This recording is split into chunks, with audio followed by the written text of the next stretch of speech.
This is Season 1, Broadcast 2 of Between the Presets, a weekly podcast by Rudy Stetner. The title of this week's presentation is Keep the Fire Burning. It is the story of a boy, now an elderly man, who was deported at the age of 6 with his family to Siberia.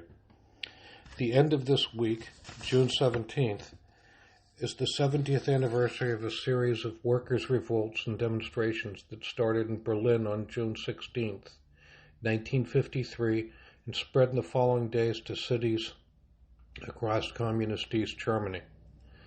An increase in work quotas accompanied by any raises in pay, coupled with shortages of basic items, sparked the revolt, which required the assistance of Soviet troops to restore order. The story I am about to tell, that of Mordechai L., puts a human face on the vastly broad topic of life under communism. It is my belief that the stories of common people tell far more than the stories of public political figures. The lessons of their lives can inspire and guide us in very different times.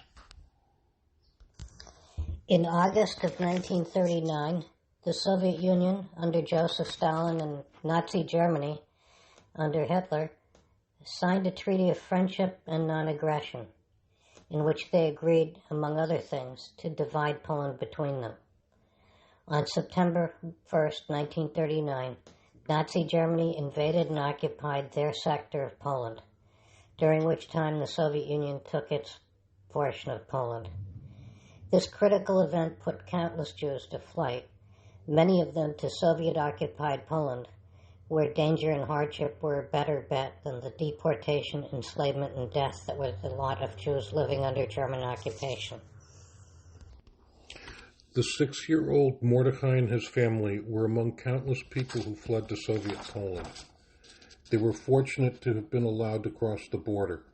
Some refugees were sent back to the German zone, where they were promptly sent to concentration camps. The good fortune of Mordechai L. and his family was marred by their classification as enemy aliens, a designation which resulted in their deportation to Siberia, a train ride of more than a week's duration, during which time they were treated more like cargo than passengers. It should be noted that the continental United States, from Portland, Maine to Los Angeles, encompasses 4 time zones. The Soviet Union spanned 11 time zones, making a trip to Siberia both long and daunting. Upon Mordechai's arrival in Siberia, the family was housed in large barracks designed for around 400 people. In addition to refugees from Poland, there were men who had been imprisoned since the Russian Civil War, which lasted from 1918 to 1921. These prisoners had been anti-communist combatants known as White Russians, as opposed to the Reds, which is the term used for the communists, in that bloody and traumatic conflict. Mordechai described the White Russian prisoners as having long hair and beards. It was one of these prisoners who saved the lives of Mordechai, his family, and hundreds of other Jewish deportees from Soviet-occupied Poland. One day, one of the Russian prisoners approached Mordechai and his friend, who were playing in front of the barracks where the recently arrived Jewish prisoners were housed. "You're all going to die," the Russian prisoner said ominously. He explained as follows: "The barracks are crawling with rats. No one who gets bitten by a rat ever recovers. They're as good as done for. There's only one thing you can do. Keep a fire burning at all times in the barracks. Get logs and kindling and keep the fire burning. The smoke is annoying, but it keeps the rats away. You stand a better chance of survival if you do this." Mordechai and his friend took it upon themselves to collect wood and keep a fire burning at all times. They would switch off, since collecting wood in the Siberian cold was far more challenging than kindling the fire indoors. The helpful advice of the Russian prisoner to the 2 Jewish boys protected hundreds of lives. Extreme adversity has the potential to bring out the goodness in human nature. This was seen more than once in the Siberian Gulag.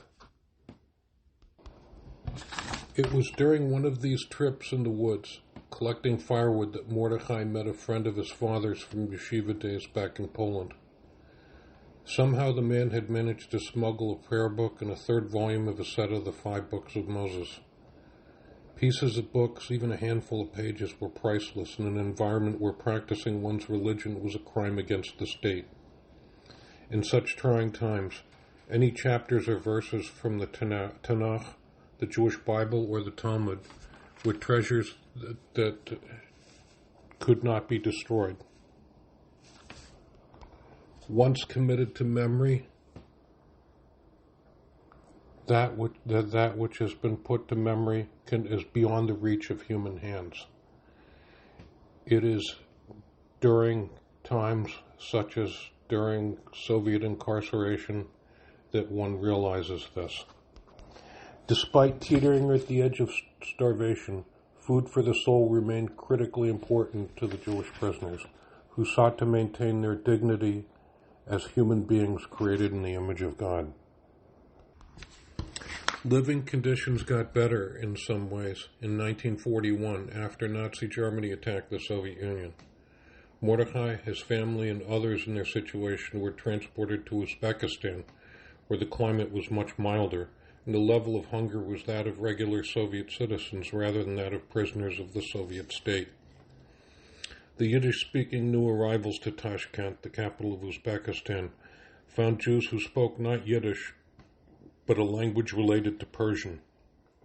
These Bukharian Jews opened up to the Ashkenazim, treating them like brothers, sometimes even lending them Torah scrolls and helping them with kosher food.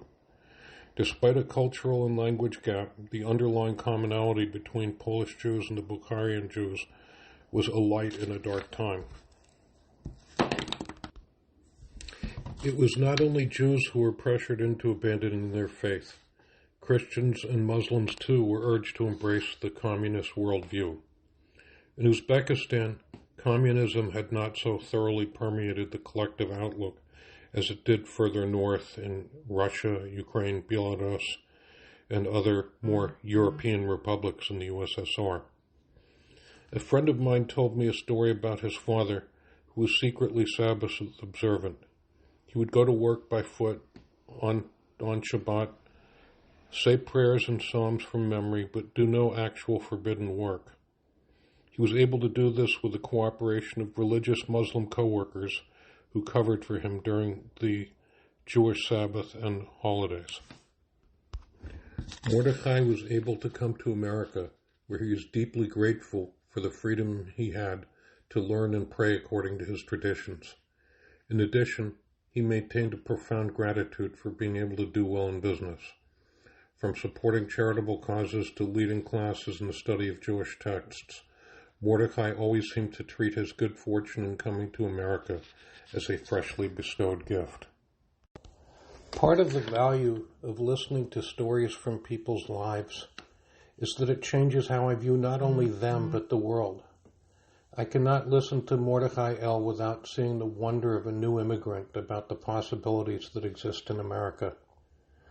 I'm deeply grateful to Reb Mordechai, as well as the people who helped him and his family. From the white Russian prisoner, one learns the value of knowledge, that it can save lives. Making this podcast has been a learning experience. I hope that some of the tech glitches that can so readily be noticed will be less and less frequent. I'm very grateful to the producers of royalty-free music, much of which can be found on YouTube. This week's intro and outro is by a producer who goes by the name SavFK, S-A-V space F-K, on YouTube. His music is good in and of its own right, and not just as a tool for framing podcasts. I hope to put up a podcast with God's help every Monday evening, no later than 11 p.m., hopefully earlier. I thank my listeners and welcome feedback from them. Have a blessed week.